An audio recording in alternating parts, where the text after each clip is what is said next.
सत्य असेल तेच दिसेल. सोलापूर शहरातील रविवार पेठेतील जोशी गल्ली परिसरात निवडणुकीच्या वादातून एका तरुणाची तलवार व कोयत्यानं निर्गुण हत्या झाल्याची धक्कादायक घटना उघडकीस आली आहे.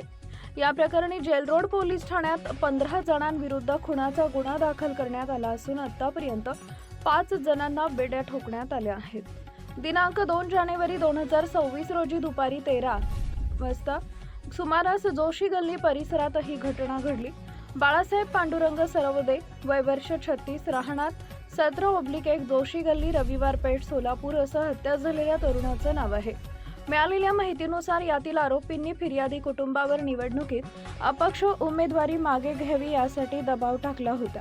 आमच्या विरोधात निवडणुकीत उभे राहू नका, अर्ज मागे घ्या, अन्यथा गंभीर परिणाम भोगावे लागतील अशी धमकी आरोपींनी दिल्याचा आरोप आहे. गल्लीत वाद होऊ नये म्हणून संबंधितांनी अपक्ष अर्ज मागे घेतला होता. त्यानंतरही आरोपींनी बाळासाहेब सरवदे यांच्यावर हल्ला केल्याचं तपासात निष्पन्न झालं आहे. हनुमान मंदिराजवळ उभे असताना आरोपींनी त्यांच्याशी वाद घालून डोळ्यात चटणी टाकत त्यांना अंधत्वासारख्या अवस्थेत आणलं. त्यानंतर काही आरोपींनी मैताचा हात पकडून ठेवले तर तलवार व कोयत्यानं छातीवर सपासप वार करून गंभीर जखमी केले. उपचारापूर्वीच बाळासाहेब सरवदे यांचा मृत्यू झाला आहे. दरम्यान मैतास वाचवण्यास गेलेल्या त्यांच्या पुतण्यालाही मारहाण करण्यात आली असून तो जखमी झालाय. या प्रकरणी जेल रोड पोलीस ठाण्यात गुन्हा दाखल करण्यात आलाय.